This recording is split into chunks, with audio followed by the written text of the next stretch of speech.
The Free Agents podcast contains mature themes and adult language. Any discussion of gambling is for entertainment purposes only. Please abide by all laws in your location regarding gambling. Can we start?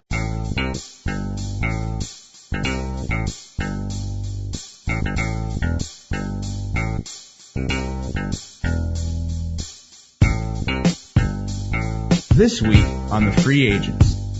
I'm going to call it right now. Andrew Bynum will not play another minute in the NBA. Yeah, I mean, He can't. he's what they call a cancer. Yep, that's exactly it. There is some serious Crosby hate out there. I did not know that he was so hated inside of hockey circles. They've been rebuilding for years now. Now they've got everything around him, and the detriment to that team is Sam Bradford.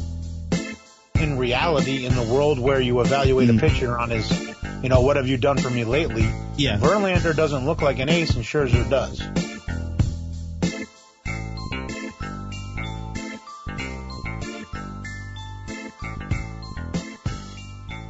Welcome to the Free Agent Sports Podcast. I'm Joe Smargy, and this week we're going to talk about the NBA playoff action, NHL playoff action, all the great NBA or NFL draft results, and maybe some baseball action as well. And LJ and Chris Curtis join us this week to do all that, and Chris is back from a week-long exciting vacation. Chris, how was your vacay? I don't know if you can call it a vacation. There wasn't a whole lot of sleeping happening on it, but I was with a whole bunch of blind athletes. The United States Association of Blind Athletes and the Michigan Blind Athletic Association sponsored a camp. It's a sports education camp for those with visual impairments, and it was a ton of fun. Got to meet some of these kids, and this is where I got my start as far as being an athlete, really. Knowing that even with visual impairments, you can do sports and things like that. The different adaptations and the it's an experience I definitely won't trade for much of anything, and I'll be back there next year to do it. If you guys want to check out more information on the USABA or the MBAA, head over to usaba.org. They are accepting donations, by the way, as well. It is a completely non-profit, and it's been in existence. That's the 27th year that camp has been going on. So it's been around a long time, and Western Michigan University is the one who actually hosts it. So big props to them, and big props to the USABA and MBAA for doing that. It was a lot of fun. So now that's truly amateur athletics. Yes, yes. Absolutely. If you really want to see amateur athletics at its finest, go to an event where people still care about winning, losing, but they also just want to be there to participate. On a separate note, and on that same subject, the Boston Celtic, actually, a couple of them, including Olenek, headed over in the Boston area and played a sport called goalball, Goalball. Yeah, and that's I've heard of this. Yes, and that's a sport that's designed for the visually impaired. It was a World War II thing for rehabbing veterans. And it was they had a blast with it, and it's a sport that's actually played competitively all over this country and even in Canada as well. And there's a Paralympic sport and everything, and that is introduced at the sports camp. So if you guys get a chance to check that out, YouTube it, because it's definitely worth it. It's interesting. All the players are blindfolded, if that gives you any indication. Wow, level playing field. So, yep, absolutely. So, but anyway, away from the blind sports and back to the mainstream sports, we're going to talk a little bit of NBA and a bit of a coaching and executive rumor that's flying around the Motor City today. Apparently, flying around Twitter and the rumor mills and everybody else is Mr. Wojciechowski at Yahoo. Yep. Said Stan Van Gundy is on his way maybe to Detroit to be the GM and the coach. Chris Curtis, that is your favorite basketball team. Yeah, it is, and I'm going to reserve judgment on this, because the thing is I truly, when he was in Orlando, I was one of those that said I hope he doesn't come here, just because I don't like his system, and maybe that's just the kind of basketball that I like per se, but I just don't see it. I mean, unless he makes some serious roster changes, I don't see it working in Detroit. I mean, he'd have to bring in, as LJ and I talked before the show, some shooters. For sure, other than what's already here, he'd have to descend. Well, you have Kentavious Caldwell-Pope is going to become a key or a bigger piece. Yes. Brandon Jennings better start working on his 3-point shot. Yep. Greg Monroe better find out what city he's going to enjoy playing in next year, because it ain't going to be Detroit. Right. Josh Smith's going to need an electric collar, so So every time he goes to outside of 15 feet, there's an assistant coach to zap him. Yep. And get ready for to be a 3-and-D team. Yep. That's it. That's what you're going to be. You're going to be a 3-and-D team. And have Andre Drummond take over the Dwight Howard role in the middle. Yes, and Andre Drummond is going to be, and Andre Drummond is potentially going to be better than Dwight Howard, which is insane. Yeah, and he doesn't quite have the attitude that Howard had either. So he's not an asshole. I follow Andre Drummond on Twitter, and Andre Drummond just seems like a nice kid. Yep. That may be his biggest problem. I think he might be a little too nice. Yeah, we'll see. I think Rashid needs to toughen him up. with the shock collar in him, right? Take him over past 8 Mile or whatever the hell they need to do in Detroit or whatever the hell they do to toughen people up now. There you go. And let him get a little attitude. Yeah. He needs some of that attitude. But anyway, going away from that, we're going to talk a little bit of NBA playoffs, and it has been a fantastic playoffs, even through the controversy that is Sterling and everything going on in LA. They're still in the thick of a nice series with OKC currently. The Clippers and OKC. That is, the other night it was like, wow, we just saw how bad Scott Brooks was as a coach. Yeah, he is just such a detriment to that team, because if you watch Oklahoma City, they have been Durant and Westbrook have been out of their skulls good in this series. Yes, they have. I mean, triple doubles from Westbrook. I mean, good triple doubles, like 26, 10, and 11 triple doubles from Westbrook. Yep. And then Durant just, with just doing Durant things, just being the best scorer there that exists in basketball today. Yeah, it's and exactly just right. doing what he does. But then Scott Brooks not running any good plays for him. Everybody's complaining about, him sitting out there on the elbow waiting for a shot. There needs to be better play calling at the end of games. This is ridiculous. You think he's going to go the way of Mark Jackson? He should be fired, but they won't do it. The owner of Oklahoma City is too cheap to pay a coach. Yeah. To sit at home. He won't fire Brooks. Okay. All right. Well, there's that side of it. That series is tied 2-2 currently. Give me a prediction for the rest of that series. Do you think it's going to be the Clippers or OKC? Oh God, you're asking me to pick in this thing. I don't. The home team, Oklahoma City's got the home court advantage. Oklahoma City wins. I'm actually going to go the other way. I think it'll be the Clippers. They're going to have to steal one in Oklahoma City. Yep, but they have a chance to do that. I think. Well, so. they came out the first game and did it because Cliff Paul had a ridiculous first game in that series. Oh my God. Yeah, and Cliff Paul had a ridiculous insurance quote, so there you go. Yeah, I went to high school with that guy, Cliff Paul. How's he doing? I didn't see him at the reunion, so. Excellent. Oh, he's selling insurance. Oh, there you go.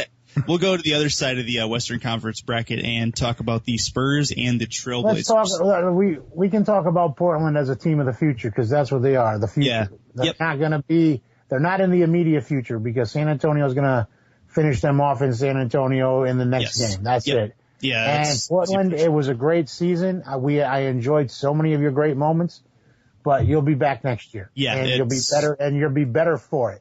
Yeah, that's exactly right. The team for the future is what they are. They're not a world beater right now, but they're getting there. So definitely, it's gonna, sorry to say it, Portland, but good season. And I think, have fun on the golf course. Is kind of how I'm feeling about now let's talk about the Spurs going about their business to get back to the finals, because they got some unfinished business from last year. Yes, they do, and they got some unfinished business with a Heat team that is currently up 3-1 over Brooklyn, and we'll talk about that in a moment. But yeah, the Spurs, I feel like if the Spurs had won last year, then we would not be seeing them in this spot. No, it'd be a totally different Spurs team. Yep. Duncan might have retired. Popovich might have actually retired. There were, but then they came back with a focus. They went home and you read the articles. I mean, there's been a couple articles written about the Spurs being focused this year on winning a championship. They had to regroup. What was it? Popovich's daughter said to him, "You need to get out of this funk. This isn't, You know, you need to step it up. You got unfinished business, and that's what they came back and they're finishing the business from last year. Yep, that's exactly. And you got to admire it. You got to, as a fan of sports and all its nonsense that goes along with it. This is a story for the ages type of thing. Yeah. A team that got a gut punch of ultimate gut punches and has come back and has stayed together and wants to win. This is, it's just, I mean, shit. I'm waiting for the 30 for 30. Bill Simmons, get on this. It's exactly right. It's exactly right. Yeah, the Spurs, they like you said, they got a huge gut punch. They came back and just rolled with it, and now they're on the doorstep of the Western Conference Finals again, and they have a legitimate shot at seeing the Heat again. And speaking of the Heat, we'll head over to the eastern half of the conferences and talk about Miami and Brooklyn.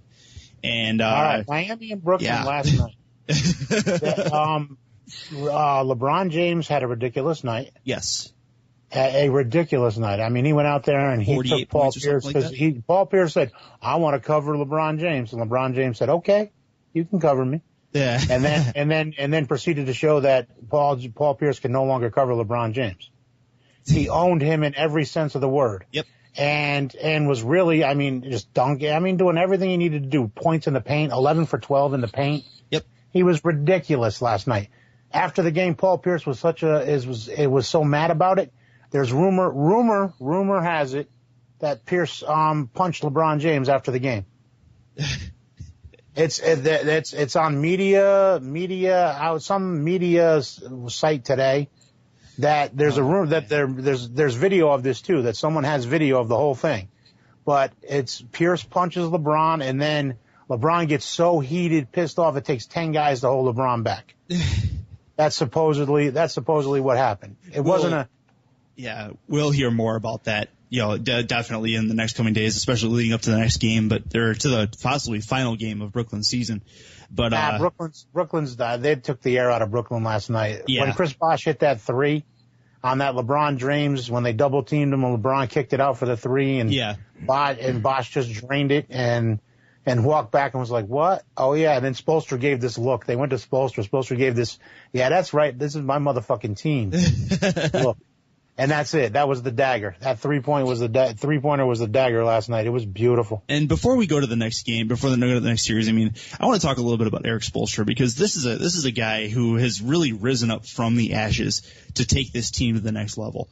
And that I realize that with LeBron James, Chris Bosh, and Dwayne Wade on your team, you don't have to do a whole lot, but it still takes a decent coach to be able to meld those three together. Oh, and bad coach. And not just that, he's created a system where they all thrive, where they all do exactly what they do best.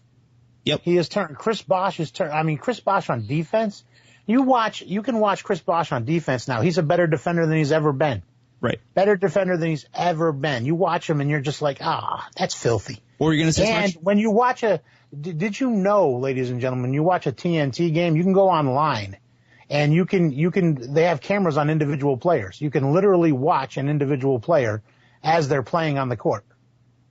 They have cameras on each individual player. I didn't know that. I did not know that until last night when I saw a Twitter exchange between two NBA experts that were watching Kevin Garnett play defense, and they were talking about how he's a step slower than he's been, or 6 steps slower than he's ever been. Right. And they were like, this is like watching someone that knows what to do but can't get there in time. And that's exactly what it was. You watch the mind at work and you can't see the body, do what the mind wants to do. Yep. And that's why the Nets are going to lose this series. That's the bottom line. Is Kevin Garnett's not what he used to be. Yep. If Kevin Garnett was even half of what he used to be, this series could go either way. Yeah, I agree with that. You were saying something smart about Spoelstra real quick. Oh, I was just going to chime in and say that, you're definitely right, Chris, that how can you screw that up when you've got the Miami Heat behind you as a coach? But you definitely can screw it up. Yeah. A bad coach could be a problem if they had a bad coach there, even in Miami, despite all the talent they have. Yep. And Spoelstra, for those that don't know, he started from the very bottom in that organization. He was a video coordinator. Yes. And ended up working his way all the way up to the big guy. Started from the bottom, not a hole. And there's LJ Strapper. Is Spoelstra going to be hanging out with Drake talking about starting from the bottom? That's awesome. That's awesome. But yeah, big props to Spoelstra because that team, it could have been very bad, but it turned out very, very good in Miami. So good job on there. And heading over to the other series, and we're talking about a team in Indiana who we weren't sure was going to make it out of the first round. And now they're up 3-1 over a Washington Wizards team that really isn't necessarily a slouch. Someone set Paul George's alarm. Yeah. And he actually woke up in time for that game the other night and scored 39. Yep. It's like, oh my God, there he is. That's the kid we remember from earlier in the season. This is the kid we remember from December. Yeah. That was amazing. I was like, wait a minute. Oh, Roy Hibbert. Oh my God. Right. Somebody woke up Roy Hibbert. Again. Yep. It's like, and this David West is like, fucking goddamn it. They finally woke these kids up because he was pissed. You watch David West in those other series. He was like, no, this can't be happening. This is my playoff run. This is when I was supposed to have my big moment. And you fucking kids are just screwing it up on me. and they jettisoned, Andrew Bynum too. And they stopped having him in the locker room. They've just sent him home. Yep. And I guess he was a bad influence because once they sent him home, this team turned it around. Yep. This is weird. This is just very weird to me. I'm gonna call it right now. Andrew Bynum will not play another minute in the NBA. Yeah. I mean, he's what they call a cancer. Yep. That's exactly it. He's what they call a cancer. You knew the kid was going to be a problem. He couldn't get along with anybody. Yep. All right. So we know your prediction for San Antonio. We know your prediction for Miami. Give me a prediction for Indiana. Do they finish off Washington? I don't want them to. I'd much rather have Washington in the next round. Yeah. It's going to make for a nice Eastern Conference Finals, though. Yeah. I don't know. I think Miami's going to be taking care of business no matter what, especially if Pierce actually did punch LeBron. Mm-hmm. He's going to be on next level FU mode through the rest of these playoffs. It's going to be some next level shit. If that gets out too, forget about it. He's going to be like, disrespect me, I'll show you motherfuckers. Right. But Indiana, I guess they finish off Washington. I don't know. It's John Wall comes out and is ridiculous tonight though and steals one back. Yeah. Yep. So I mean, you think it'll get John to a game Wall 6? is capable of doing that shit. Or you think it'll get to a game 6 then? I think so, yeah. Okay. All right, that's a fair prediction. So. And if it gets to game 6, I think it gets to game 7, to be honest with you. All right. Well, if the Wizards win tonight, it will go to a game 6, and I believe, and Indiana has home court advantage in that, I believe. So that'll be. Tonight's the game is in Indiana, and then the game 6 would be in Washington. That's why I'm saying. Oh yeah. If it gets to a game 6, I think it goes to a game 7 because Washington wins that game at home. Yep, perfect. It's been a fantastic NBA playoffs, and it's exactly it's just building momentum for this league. That's for sure. The Donald Sterling thing aside, and we can actually, if you guys want to touch on the Sterling and Magic Johnson thing. I don't want to touch any of that stuff. Let Magic handle Donald Sterling. All right, yeah. I'm serious. Let leave Magic. that alone. Let Magic. I mean, I don't think Magic needs us to fight his battles. Oh, I know. I get that. So. I mean, Donald Sterling is what do you say outside of "fuck you, Donald Sterling"? I mean. The interview last night was fucking. It's like the guy didn't even know the cameras were on. Yeah. And he was ridiculous. I mean, he literally asked Anderson Cooper if he ever liked girls. Anderson Cooper came out of the closet and and he was trying to get out of him. Have you ever slept with a woman? Was basically his question. And I was like, wow, this guy is truly a senile, messed up old dude. Yeah, he needs to, I don't wish this on many people, but if he could just die, I don't think a lot of people would. I mean, or just put him in a home. Let him go live in one of his buildings the rest of his life. Right. One of his tenements. Right. Yep, that sounds about right. But we'll go away from depressing topics and away from the NBA playoffs in general, which isn't necessarily depressing, but we'll talk about a little bit of puck.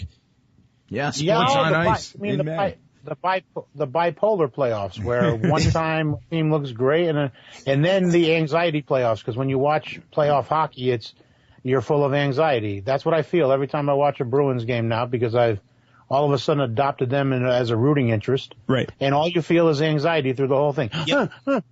And it's a very anxious thing. That's exactly right. That's hockey, LJ, because it's always going, the puck's always on the ice, and it can go in your net at any moment. And you know what? It always brings in TV ratings. Yeah. Yes, because it's like going on a roller coaster. It's so intense, right?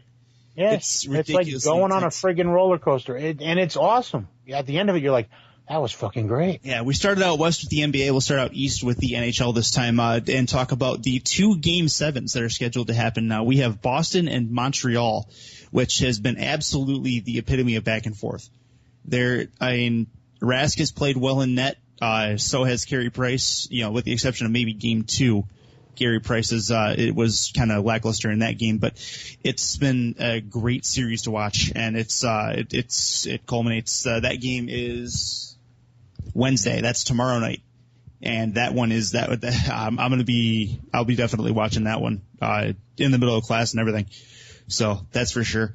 And then the other one out east is the Penguins and Rangers. That one is a Game 7 as well. That one's happening tonight. There is some real Sidney Crosby hate out there. I got friends that really despise him. Yep. They cannot stop calling him Cindy Crosby. I've heard a lot of different analogies. There is some serious Crosby hate out there. I did not know that he was so hated inside of hockey circles. Yeah, are these LJ? Are these Bruins fans you're mostly hearing this from, or Bruins, Rangers, Flyers? It's Eastern. It's Eastern. Yeah, it's all Eastern. Yeah, there's a lot of history, recent history with the Bruins and Penn. So, I think some of that goes back to Matt Cook and stuff, and then gets displaced by Bruins fans onto Sidney Crosby because he's their best player. See, I'll actually disagree with you guys there, because it's not just the Eastern Conference that hates Sidney Crosby's guts. It goes all the way from east all the way to Edmonton out west. Really? If you really want to go. Oh yeah, it's league wide, and really a lot of it started with his first couple years in the league. Hey, I'm hot shit. Look at me. I'm going to do this dangle and that dangle, and I'm going to shoot and I'm going to score. And he was way overconfident. And then he got knocked on his ass. And he started whining about it, and then everybody just took to him, or just went at him with every bit of hate they could possibly have for him. And then he was out for a year and a half with that concussion. Yeah. So that kid couldn't think straight for a while. Right. Yep. And so he's been up until I think a couple of years after he won that cup in 2009 was when it really, he really started to mature a bit. And he's a little more mature now than he was, so I'll give him a little bit of credit for that. But not a lot of people, including myself, can really forgive him for his behavior during the first couple of years in the league. So yeah, it is. So who's winning what, Chris? Because you're the expert in this point. Yeah, and you asked me the basketball who's winning. Yep. So who's winning the Rangers and Penguins series? Rangers and Penguins. It'll be Pittsburgh. Pittsburgh will win that series, I think. And yep. The Bees are going to wrap things up in Boston. I think with home ice advantage, they have to. I think Boston, I think they're going to come out with a house on fire, hitting, and let Chara hit a couple of guys and get his game going. And I think that'll be that game won't necessarily even be close. I think that one will be probably a 4-1 winner for Boston. So, you think they just crushed Cindy in his girl group? Oh no, I'm talking about Boston and Montreal. I think Boston will win that one 4-1 Game 7. I think the Pens will win their Game 7 in New York. And I think is it Pittsburgh or is it New York? I think it's Pittsburgh who has home ice in that tilt. So, I think Pittsburgh wins. I think it'll be closer than the game between Boston and Montreal, though.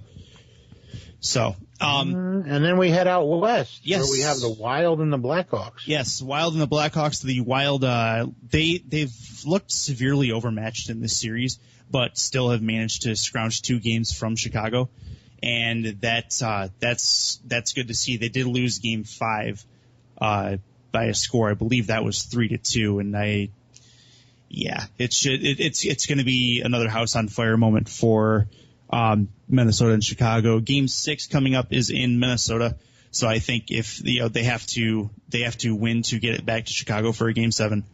That is tonight. Yes, that is. That's going to be a good one to watch too. I'm kind of excited about that one. And ultimately, as much as I hate to say it, because I despise Chicago and everything they're about.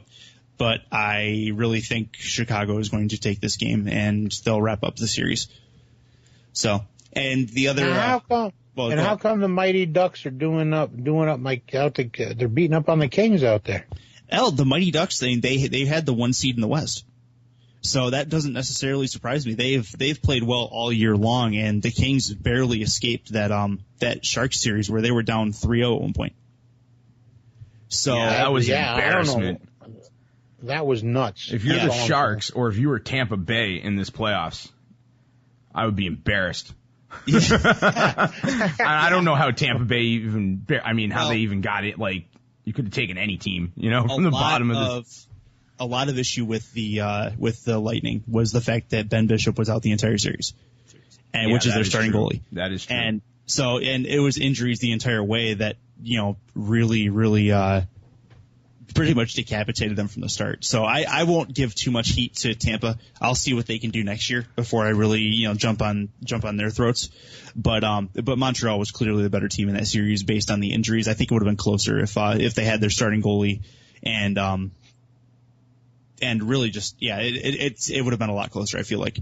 So, but as far as the San Jose series goes, the Sharks, I don't know what it is about the Sharks, but they cannot put it together in the playoffs.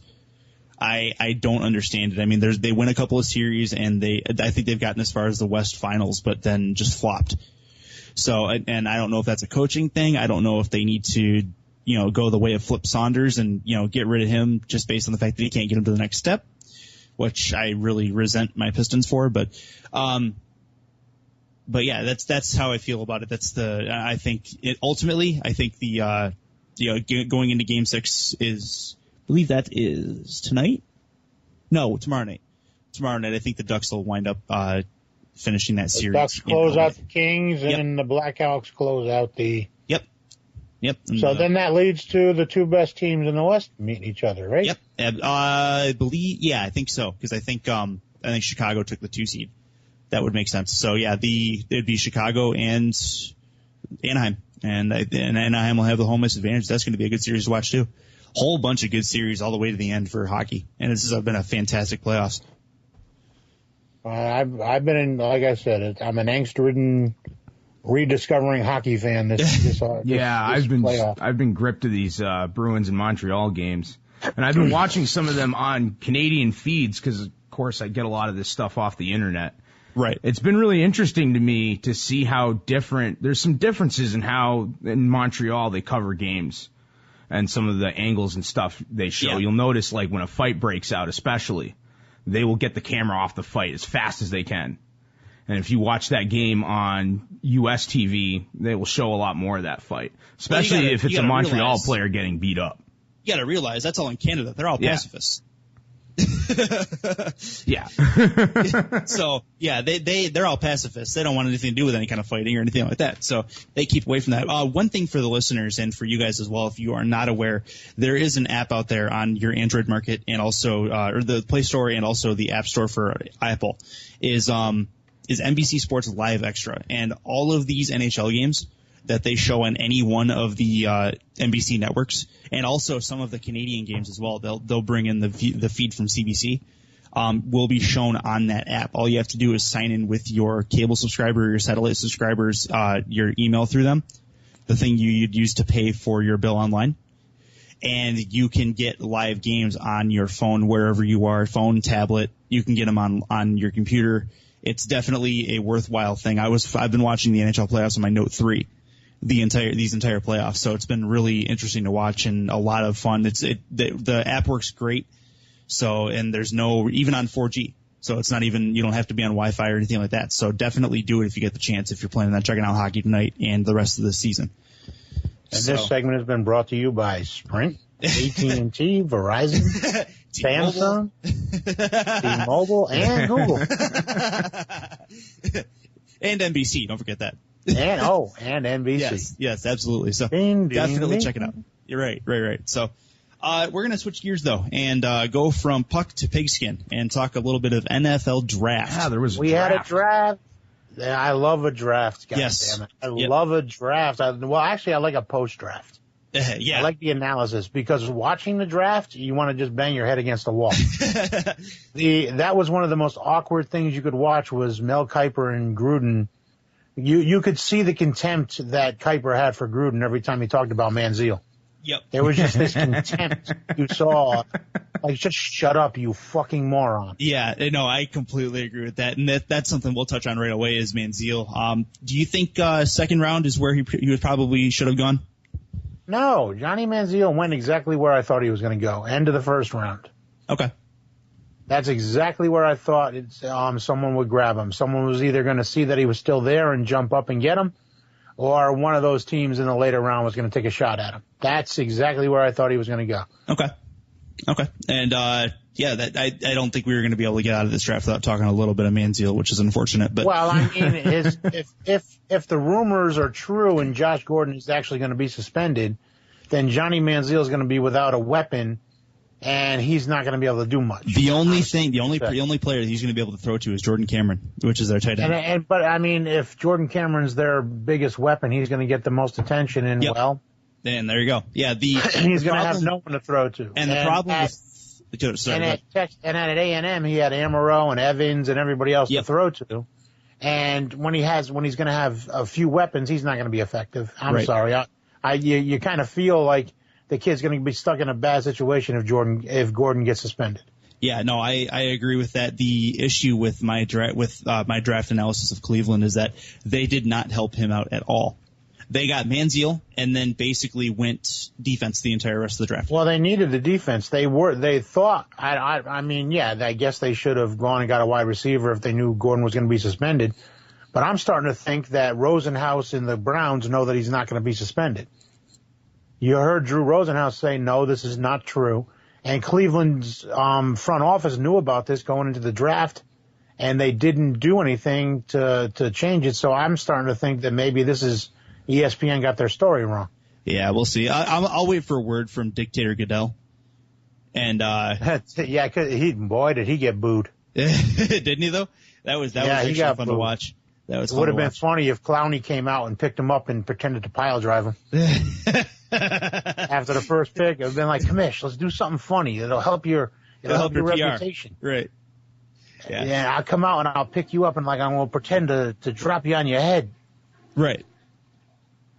So it would have been funny. Yes, I think Goodell looks like Gruden's annoying older brother too. Yeah, he does. That's about right. Like the movie Weird Science when the dude had an annoying older brother. Yep. I'm making an 80s movie reference that totally went over the 20-year-old kids. Yeah, that makes Gruden like the smart, intelligent one too. So that just makes him the douchebag. Real quick, let's talk about the Texans. The Houston Texans. Yes, the Houston Texans, they take Clowney in the first round, did not take a quarterback until the fourth round. So what I'm thinking they're thinking is that they're going to stick with Keenum this year? Keenum or Fitzpatrick. Yeah. Yeah, I personally think it should be Keenum. Or Ryan Mallett after the Patriots figure out the Garoppolo situation, Ryan Mallett becomes available and he gets shipped off. So, I mean, the Texans are I guess, or this kid Savage from Pitt. Yeah. I mean, there's talk that O'Brien loves this kid and thinks he can groom him into his quarterback. Yeah. With the weapons that are there already, and that defense is going to be fucking ridiculous with J.J. Watt and Jadeveon Clowney and Lewis Nix. Yeah. They picked up a first round talent defensive tackle in the third round. It's going to be the third Texans, fucking round. They got Lewis Nix. We were talking at the end of the season about the Texans, and we've determined that they're only a couple of pieces away. And for them to have a number one pick, they could literally go to the Super Bowl this year. Yes, that's exactly right. They're going to be that good. Yeah, and that's that. It depends on their quarterback play, because I think if they stick with Keenum if they're going to go to Savage eventually, they stick with Keenum, stick Savage behind him, but they have two good wide receivers. Yep. They have two. I mean, one's Andre Johnson has just got a long history. Yeah. And then the new kid they got, what the hell's his name? Rookie, tall kid, catches a whole lot of stuff. Not sure of the name right now, but either way, we understand that. Yeah. And then, of course, Arian Foster is going to be doing what Arian Foster does. And this is going to be I'm waiting to see what system O'Brien brings, too, because Kubiak had that zone blocking system for years, and I don't know what O'Brien's going to go with. But right. This is going to be interesting. The Texans are going to be fun to watch this year. Yep, they absolutely are. It's going to be an experience. I'm going to be waiting. I really want to see their first, series on defense. I really am just going to be itching to watch that. The only defensive line that's going to be better is the Rams' defensive line. Oh my God, they drafted Aaron Donald, so now they're added Aaron Donald to Robert Quinn to all these guys. I mean, it's just going to be so fucking scary with Greg Williams, their defensive coordinator. Oh, my God. Not even just their defensive line, but their offensive line. Taking Robinson in that first round at the second pick. And then they got Robinson and Jake Long. They needed him because, Jake Long is going to be out. He tore the ACL. Oh, that's right. Damn it. So, that's the reason why they had to go with Robinson. Long got himself hurt. Yep. And so, but once everybody's healthy, forget about it. The problem... The Rams are going to have to figure out if Sam Bradford is the answer at quarterback or not. I don't think he is. And it's a shame because they got weapons all around. They've got that defense is. You may see games that the Rams win this year 6-0. Yeah. 3-0. This is going to be really hard to score on the Rams this year. Yeah, that's really hard. And the thing is I called the Sam Bradford thing from the very beginning when he was drafted. I did not like his makeup when he was in college. And I did not think that his game would translate to the NFL, and really it hasn't. Like they've been rebuilding for years now. Now they've got everything around him, and the detriment to that team is Sam Bradford. So there's no way to argue that. They've got the coaching in place. They've got. Tavon Austin. If you can get Tavon Austin the ball more often, he's an explosive. He was electric last year in the few times that he did touch the ball. Yeah, you start doing what they were doing in Minnesota with Cordell Patterson towards the end of the year, too. Yep. Speaking of Minnesota, let's head over there real quick and talk about this Blake Bortles pick. You think he'll be the answer in mini with that coaching staff? You know what? I'm waiting to see what happens. You can't really tell a lot. You can hear the experts say Blake Bortles, looks like this and looks like that and da-da-da-da-da. Right. But until the coaches get him in there and really, truly evaluate and see what he does with the teammates that are there, and he's going to be carried. Remember, he's not going to have to do a lot. He's probably more talented than Christian Ponder is already. Yeah. Let's be honest now. Christian Ponder is just not that. It should never have been taken where he was taken, ever. He was a reach. He was like a third-round pick. At best, he was like a third-round talent. At best, honestly, I wouldn't have taken it until 5th or 6th, honestly, if I had. Yeah, seriously, I've never trusted a Florida State quarterback ever. Never. That none of them have ever amounted to anything in the NFL. Yeah, and so it's kind of a tradition that they're bad. Yeah, there are certain schools that just produce just QB graveyard occupants. And they're one of them. Coming out of one of those is Alabama. When was the last? Joe Namath was the last really good Alabama quarterback. Yep, and AJ McCarron's going to flop where he went. He's not. Yep. Is he going to give Andy? Well, the problem is Andy Dalton. The redheaded rifle. Yeah, he's the redheaded rifle ain't all that good. He's more like a pop gun. Well, the thing is, there was times last year where he was fantastic. And then there was also times last year where he got beat by 36 points by the Jets of all teams. I think he was fantastic. I thought he was a disaster. And against a good Jets, that's a really good Jets defense. So they exposed him for what he was. Yeah, I'll buy that. They exposed him for being the bad quarterback that he was. Marvin Lewis came out at the end of that season and said that redheaded rifle's his guy. So we'll see if A.J. McCarron can come and challenge for that job. If he sits behind Dalton for a year once they figure out Dalton's not the answer, maybe we see McCarron towards the end of this season. Yeah, well, we'll wait and see. That could get interesting, especially if in practice he's throwing the ball really well and A.J. Green all of a sudden goes, man, It was kind of like when Case Keenum was throwing the ball well to Andre Johnson, and then when they brought what the hell's his name, Schaub back, Andre Johnson got all pissy and was like, "What the hell? You brought this idiot back?" Right. You know, it could be, you know, it's up to the receivers, really. Yeah. It's up to the rest of the offense if they want to play for Andy Dalton or not. It's faith in that guy. Exactly. You know, because the Bengals have a lot of weapons. I really hope the Bengals aren't any good. I really hope they hang on to Andy Dalton and keep him for as long as possible, because I'm a Steelers fan. And I really hope Cincinnati keeps Andy Dalton there forever. Yeah. Yeah. Let's go because over he makes just enough mistakes for my Steelers to beat them. Yeah, let's go over from Cincinnati though and talk a little bit before we get to your Steelers. We'll talk a little bit about Philly and Chip Kelly.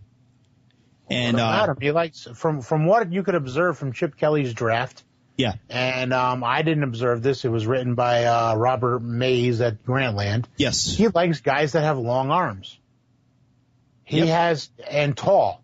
He drafts all these guys that are 6'6" and have long arms. And the one guy that he drafted that was shorter than 6'6", he still had abnormally long arms.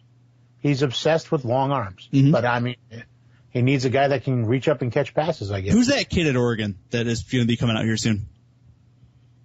Oh, defensive player? No, the quarterback. The quarterback. Next year he's coming out. There. Yeah. Yeah, no, that was my question, because I was looking at their draft thing and I'm realizing that they're giving Nick Foles a shot, kind of, because we know who he wants in his offense, and we know what kind of offense Chip Kelly wants to run, and it's the kind of offense that was built at Oregon. And so, are they legitimately? Chip Kelly has adjusted his offense for the NFL, mm-hmm. and I mean he just brought in. He's surrounded Nick Foles with more weapons than Nick Foles is capable of taking advantage of.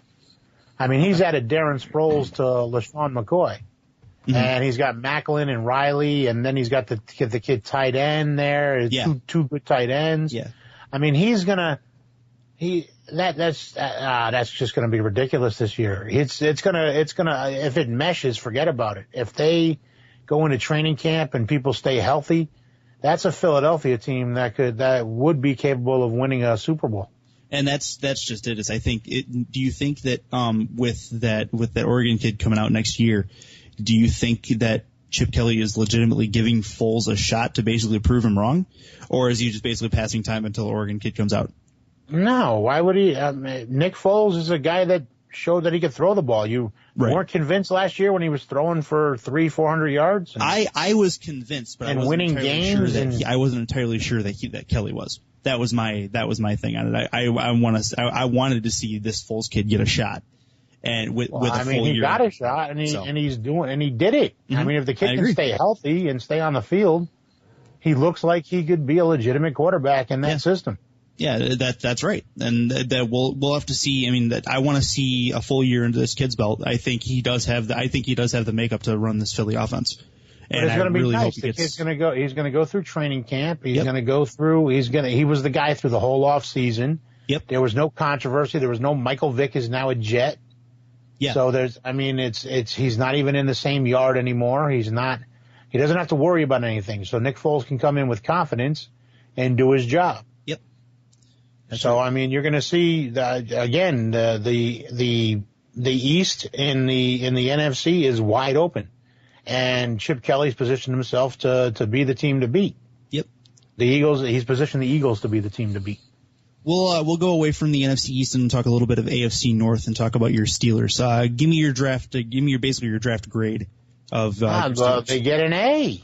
Okay. Of course, they get an A. They got value with the Tuitt kid.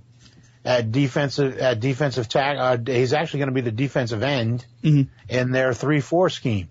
And then they got themselves a big nose tackle in the 6th round, this big giant kid that they can't move. Yep. And that's what they need, is they need a guy to eat some blockers in the middle of that defense.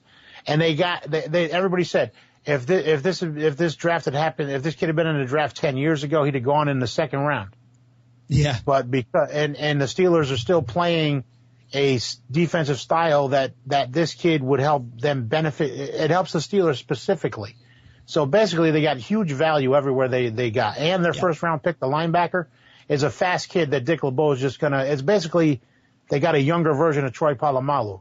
There's going to be a fight between the safety coaches and the linebacker coaches for this kid's talent. He's fast, he's strong, he's Troy Polamalu 2.0 is the story I'm hearing. Nice. So I was like, I'm so and then they got a tall wide receiver for Ben Roethlisberger to play with.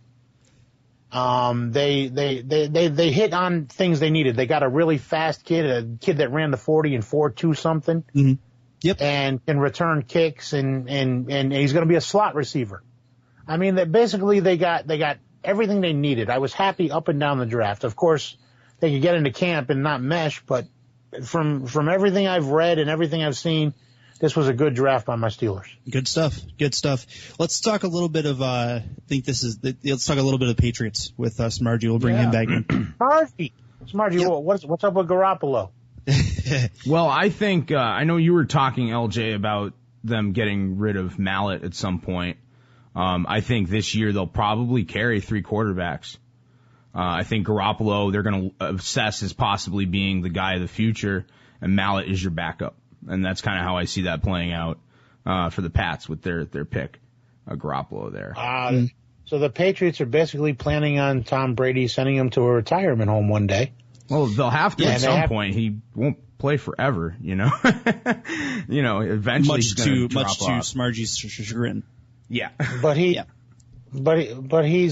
Tom Brady. Yeah. We will miss his sweaters and his haircuts. His accidental car accidents. We'll miss a lot of that. I think overall you can personally I give the Patriots like a B+. I think they drafted pretty well. I mean, they shored up the line.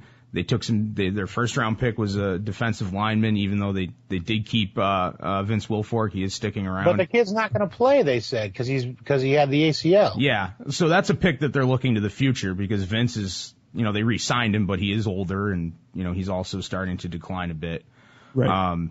I don't like their pick. They picked a wide receiver in the later rounds, I think the 7th, and he seems to be another slot receiver. I don't think we need another slot receiver right now. I don't, he's like 5'7". You guys need a legitimate weapon. We need a big for receiver who can go up and win a jump ball in the end zone to win a Super Bowl. That's what we need more than anything. But otherwise, the picks are good. They're shoring up their offensive and defensive line. And, which is, it's pretty, it's a pretty typical Patriots draft, I think, overall. So. Yeah. Yeah. And look for them to try to sign some more people in the undrafted list. Yeah. Now, what did they do in Detroit, Chris? What did the Lions do in the draft? Well, there was a lot of people that were very, very upset at this Ebron pick. The Lions picked, I believe it was 10th, and they took Eric Ebron, the tight end, and there were so many other positions that we needed to fill before going there. Ebron's a big weapon, though. I get that. I get that. He's Vernon Davis. I would have preferred something like a Ha Clinton Dix. Somebody, we needed more defensive help than we needed offensive help.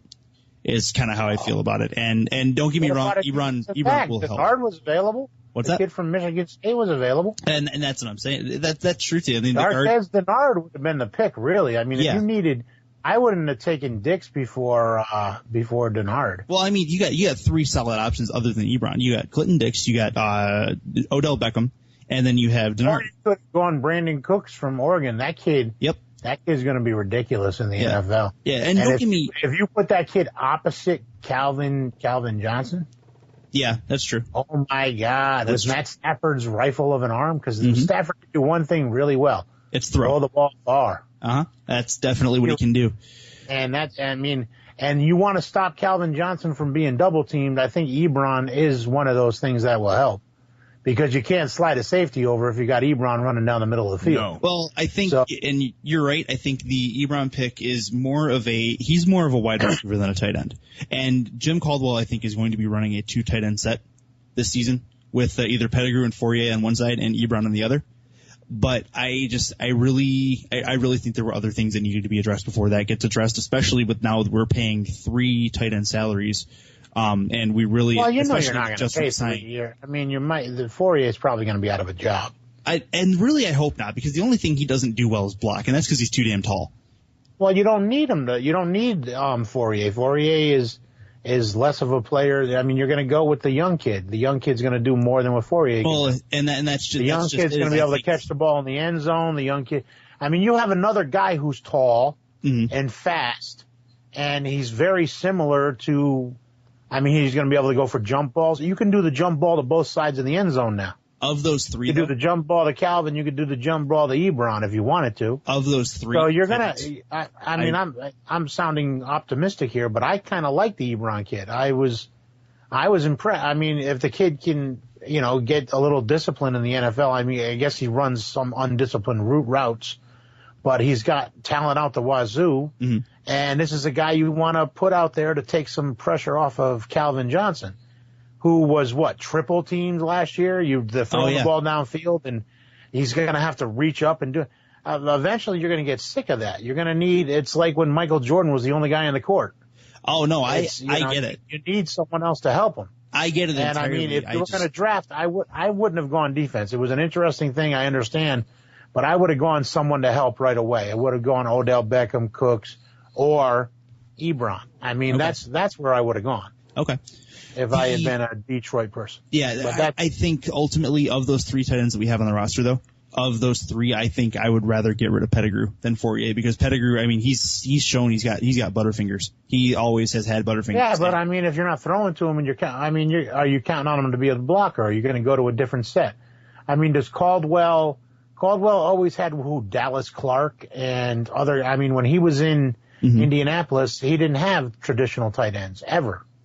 True. He had guys that would run down the field. I mean, Ebron's going to remember what Dallas Clark did all those years in Indianapolis. Yeah. And now think about Eric Ebron and go, oh, wow. All right. That makes a lot of sense.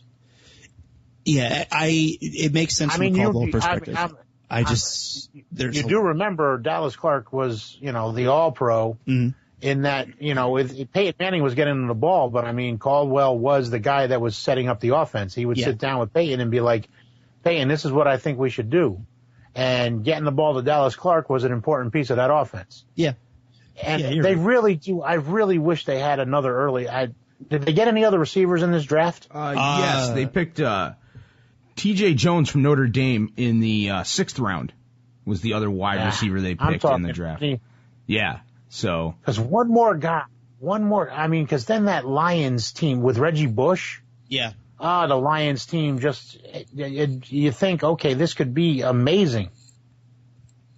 Because if you think about the old Colts offense with Caldwell and these guys running something similar to what the Colts used to run, it could be interesting. I know Stafford's not as brainy as Peyton Manning, but talent-wise, Stafford's got it's there. Yeah. Yeah, that's true. That's true. I do like the Kyle Van Noy pick from BYU, the outside linebacker. Yeah, that's a good pick for Detroit. Yes. Yeah, I like more secondary is what I think we really needed, that and a center, which we got in the 3rd round. And it looks like we went defensive towards the end of the draft, but it seems like this draft was more offensively centered than I probably would have liked. And that's just me looking at the secondary last year and seeing them get torched game in and game out and just kind of reacting to that. But, ultimately I think I'd probably have to give my Lions a B- totally. Because I think that ultimately they did a good job drafting talent, but not necessarily plugging holes. So. Wow. I thought one of the big holes the Lions had was a person to sit opposite Calvin Johnson and take some coverage away from him. I thought they answered that in a big way with Ebron. Yeah, I think I would have been happier with them going a traditional wide receiver route if they were going to do that. So that's just my personal opinion on it, though. So, but yeah, that basically covers all 3 of our draft dependencies. Any other notes that you want to talk about from the draft? I agree with Bill Barnwell. Michael Sam should have signed as a free agent with a team, and he would have found a better situation in St. Louis. They just have too many guys that rush the passer. Yeah, and he might get cut after training camp. Yeah, and everybody's going to go, well, why are you cutting him? And people are, and the Rams are going to have to say, well, we had too many pass rushers. It wasn't because of blah, blah, blah. Right. Well, it's. And then the kid's going to be judged on his merits. And if the kid can't play football for that team and isn't going to get a chance, then like Barnwell wrote, there were better situations he could have ended up in. Mm-hmm. He could have ended up with the Giants that need a pass rusher. He could have ended up with the Bears that needed a pass rusher. He could have ended up in places that needed pass rushers. Right. That needed third down specialist type of pass rushers. And that's what Sam is. That's what Sam could be in the NFL, is a third down specialist type of guy. Yeah, I agree that the Michael Sam thing, I think, I'm actually surprised he fell that far because he was an all SEC defensive player. Is that what it was? Yeah, defensive player of the year in the SEC. But he only became. He only got on everybody's radar this past season. Before that, he hadn't been one of the elite defensive players. Okay. And the reason why he got on the radar was he had 3 games where he was spectacular. Mm-hmm. And then the other games he was kind of average. But he's an edge rusher with one move. Okay. And that's why he fell as far as he did. Because, he's an edge rusher with one move. And so he's going to have to develop some skills when he gets to the NFL. He's going to have to work hard. Yeah. That's what he's going to have to do. He did land in the same state he played college in Missouri. So that's I think that's why St. Louis took him, was the hometown kid. I thought it was a good story. But I don't know if, him getting the hometown nod is going to help his football career. That makes sense. A little bit of breaking news that just came into Bleacher Report, by the way. The Browns and Joe Hayden, their cornerback, have agreed to a 5-year and $68 million extension. So they drafted a cornerback in Justin Gilbert. Yep. And now they have Joe Hayden locked up. I think the Browns understand what it takes to win in today's NFL is to have really good corners. Yep, because it's becoming a passing league. It very much is. So. Yes, sir. That's why you're seeing these safeties and everything else. That it became important. A lot of defensive backs were drafted early in this draft. And we won't touch on this too much, but Greg Hardy from the Panthers was apparently arrested on a domestic violence charge early this afternoon. So, yeah, there's some more stuff coming from that, I'm sure. But either way, domestic violence is bad. You see what happened to poor Jay-Z in that elevator? How about Ray Rice? Well, I mean, what's going on in elevators? Jay-Z is getting beat up. Ray Rice is beating up his fiancée. Right. Then they went and got married. Yeah. He ended up marrying that woman. Yep. I saw that. So, I mean, I'm sure, Oh, you beat me so good. No. Love is a fickle thing. Right. Anyway, we will get away from pigskin. I think we've talked more than enough NFL draft for now, and move over to Major League Baseball. Give me some news and notes. What about what's going on with your Yankees and Pine Tar and the rest of everything going on? And then the Yankees have so many injuries. I mean, Pineda got hurt. I think he slipped on some pine tar. I don't know what the hell happened. And I mean, they're hurt and they're still winning. They're still above 500. They're still. Right. I mean, the AL East is going to be a battle all season. Yes, it is. If the Yankees can. Sabathia is on the DL, and if he doesn't come off the DL with some more velocity, they're going to have to think about what the hell to do with him. Yeah. And they may need to go with a hodgepodge of Phelps and Nuno and Betances and all the other young arms that they've got. I mean, they've got like 6 good young arms. Yep. That they could throw in there and see who shakes out. Tanaka's been a beast. Yes, he has. I mean, a beast out there with his strikeouts and everything else that's going on. Kuroda's not as good as he was last year, and I think, this is the last year you're going to see him in a Yankee uniform. Yeah, that makes sense. It'd be nice if Pineda could come back, and be effective, because he was being effective early in the season, and now that it's warm, he won't need all this fucking pine tar on his hands. I mean, that was just stupid. It was stupid on his part to just be so blatant about it. Not even what pissed me off about that is he got caught for it. He got caught for it on camera, didn't get, any kind of penalty. And then he was stupid enough to do it again. Like, why would That's you? what I said. Know they're going to be looking. He blatantly did it, and it was just stupid on his part. The umpire, everybody said, if he just hidden it a little, if he hadn't been so blatant about it. Right. But he blatantly was breaking the rules. So, I mean, what can you do about it? But, I mean, every time Jacoby Ellsbury gets on base, steals a base, and scores a run, a Yankee fan just gets a little bit more warm inside. Because of that old Jay. It just makes you feel just a little bit warmer inside every time he does that. That's awesome. Because he is just so awesome. Because we watched him with the Red Sox, and when he was healthy, he was their catalyst. He was their leader. He was the guy that you hated to see come up to bat. He's not even leading off for the Yankees. He's hitting third. And he's driving in runs. He's scoring runs. He's stealing bases.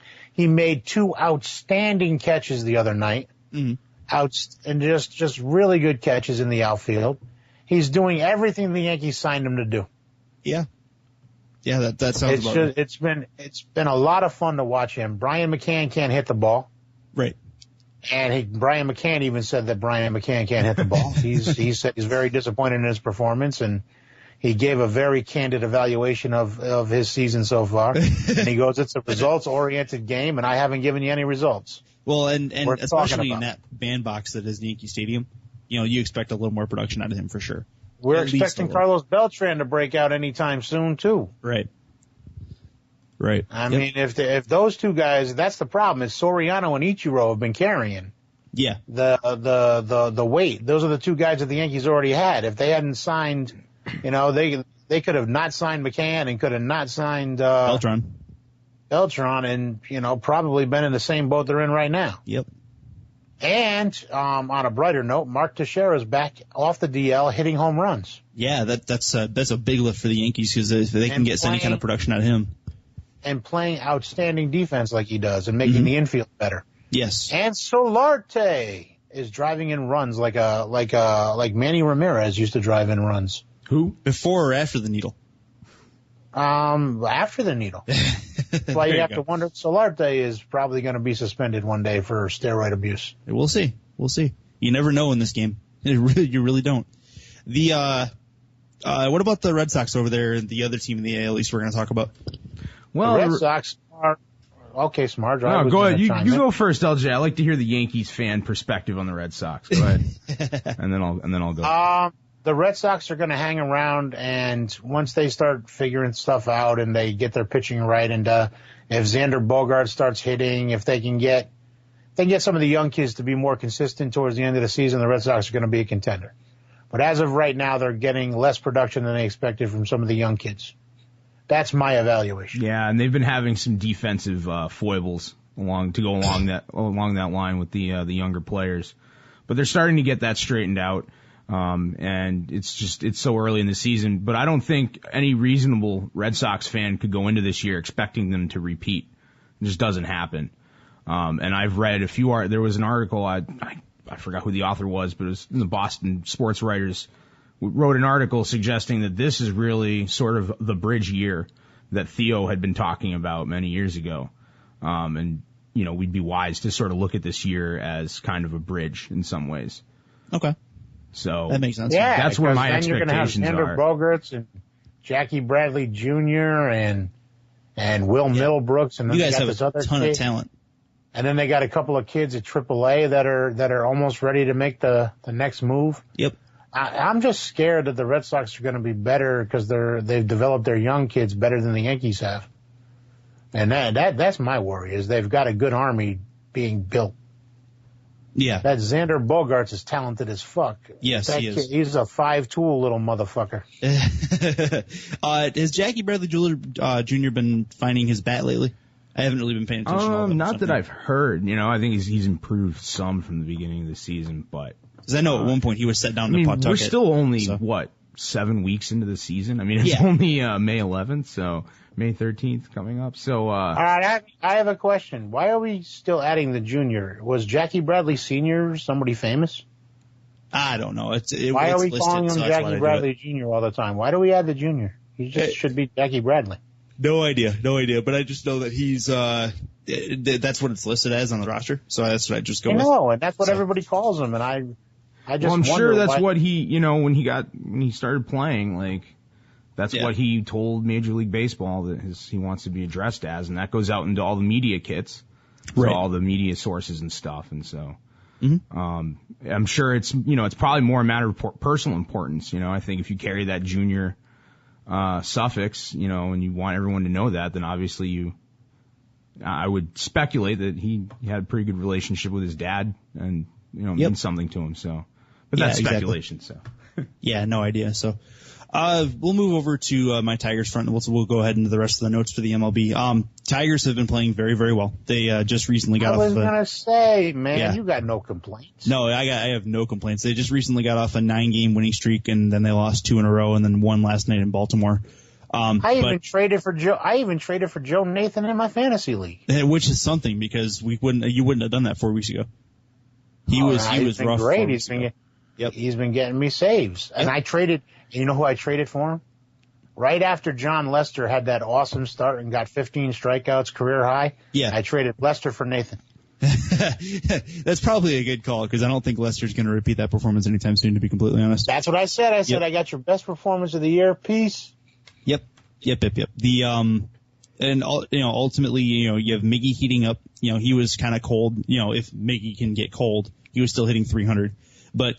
Miggy was, cold for Miggy, and he's back to being Triple Crown level. Of course. He was in a slump. I have a question for you, Tiger fans. Sure. Is Scherzer now your ace? Not until we go long term with him. Until we go long term with him, he's definitely our number 2. But as of right now. But I mean, in reality, in the world where you evaluate a pitcher on his, what have you done for me lately? Yeah. Verlander doesn't look like an ace, and Scherzer does. Lately, I have to give Scherzer the nod. Yeah, you're right. I have to give Scherzer the nod. Verlander, and they're starting to see it in pitchers across baseball. That Buster Olney was touching on it. That you see a drop off in performance. It's pretty drastic. You see it with Lincecum, and he brought it up because Lincecum had flashes of brilliance again last night, where he struck out 11 batters. Yep. But you see these players that were once great and dominant lose velocity. CC Sabathia, Verlander's lost a little something. Something is not there. I don't think it's his velocity though. I mean, he's still hitting 97 when he needs to get it up there. What is the problem with Verlander, man? I think it's his secondary pitches. He hasn't been able to control his secondary pitches. Like he used to have an Uncle Charlie that would buckle guys no problem. So he's lost command? I think that's part of it. I think that's command and control of his secondary pitches, and I think that's what's hurting him. Because a lot of times he'll get caught nibbling, and then it'll turn into a 4-walk outing. And he'll still have his decent amount of strikeouts. He'll still have 8 or 9 strikeouts, but he'll have 4 or 5 walks, and if you let people on base, they're going to get runs. And if it's not transparent, I'm pissed because I paid $31 for Verlander in my roto team. Your problem, not mine. We'll see.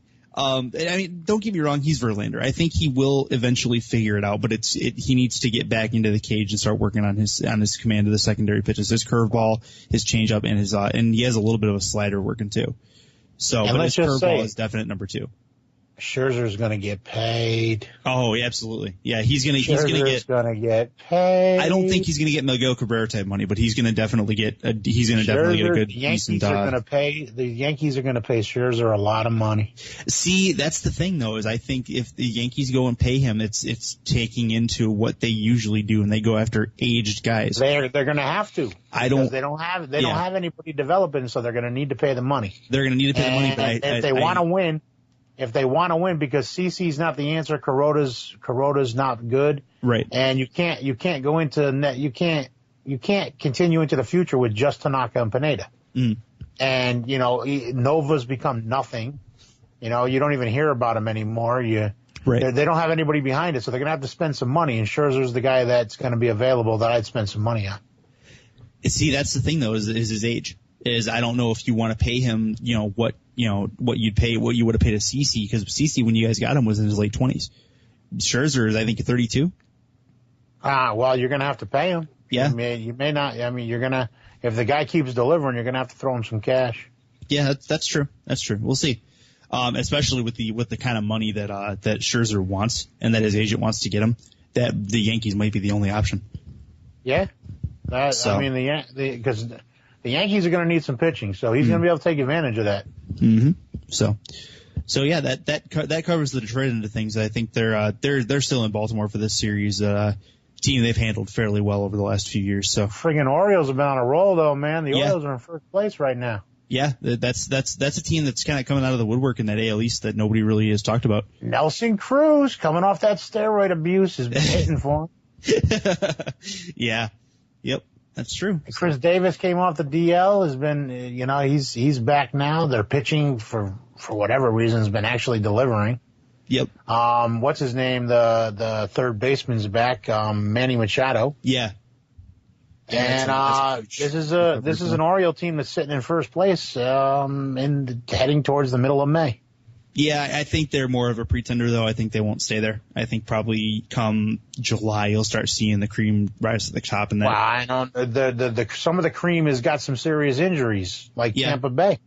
But by July, Tampa Bay is probably going to be the last place team in the AL East this year. They're probably going to trade David Price before the trade deadline this year. That could be a I don't think they'll trade him inside the division, but if you guys could pick him up in free agency. No, David Price is never going to see free agency. He's going to get traded to they're saying even pretenders like the Cubs might even be in the market for David Price. And because the Cubs are in rebuilding mode and they want somebody to build around. If you could team Price with Smarja, and their other young pitchers, the Cubs could be rebuilt really quick. Talking about the Cubs, we saw the Cubs last night. Their bats just blew up. Junior Lake and some of the other young kids blew up the fucking Cardinals last night. Yeah, the one thing about the Cubs, though, is one thing I will say is Jeff Smarja has been actually in the subject of a couple of trade rumors via Bleacher Report and things like that about him actually going to the Yankees. Yeah, I heard about that. That would be amazing, dude. I would go and buy a ticket to a Yankees game. Send him to watch my cousin to pitch. The Yankees, please. We will take him off their hands because we need another starter. And I think the kid would thrive in New York City. And he looks like he's ready for the big stage. The kid likes the big games. And he's been delivering for the Cubs, but they haven't been giving him any run support. Right. So send him our way. We'll take him. There you go. Should be interesting. Any NL notes? We talked a lot about the AL. Is there any NL notes out there that you want to touch on? What notes do we want to talk about? How great the Colorado Rockies lineup is right now. How great Troy Tulowitzki is. Yeah. Ladies and gentlemen, I'm going to call it right now. Nolan Arenado is going to be your breakout third baseman for 2014. That's like saying, got anything else, Captain Obvious? Well, it's a little late, but it's also the first show we've had in a little while, so you gotta throw it out there. But Nolan Arenado has been tearing the cover off the ball lately, and the Rockies have been following suit, in hitting wise. Yeah, Justin Morneau found a renaissance in Colorado to a point. The whole team. Who the hell is Charlie Blackmon? I didn't know his name before the season, but I've taken him in a couple of one-day fantasy leagues, and he's delivered. Christ, these guys, and they have Jonathan Gray and what the hell, Eddie Bauer is the other kid's name. Guy. These two young pitchers coming up to throw into that. This is a Colorado team that could contend. Yeah.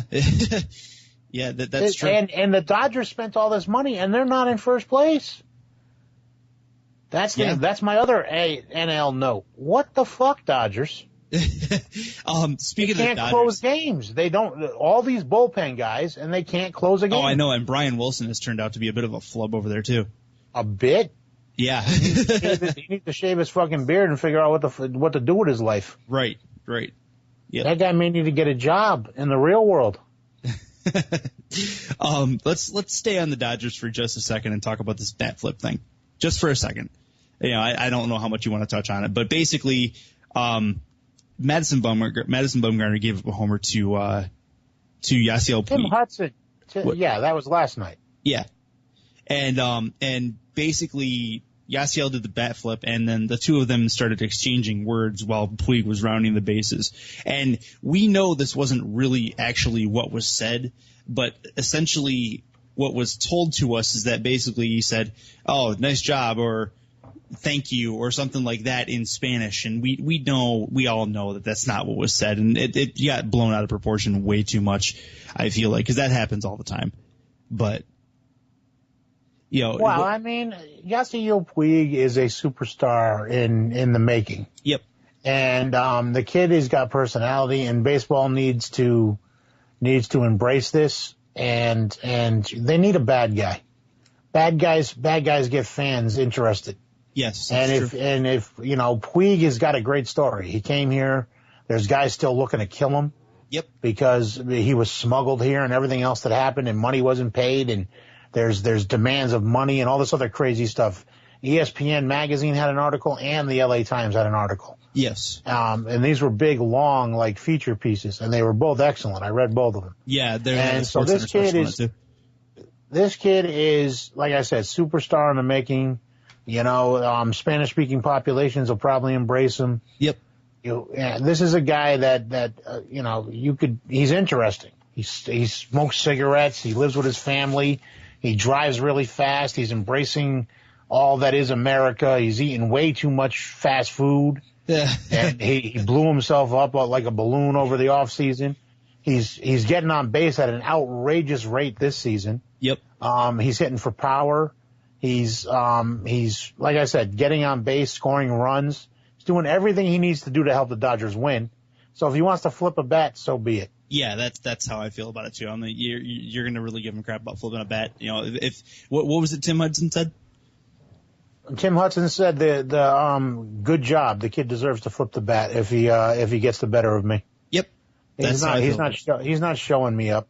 He's just playing the game.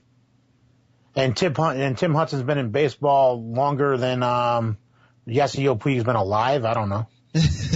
Yeah. I mean, it seems like Tim Hudson's been in baseball that long. I mean, this is a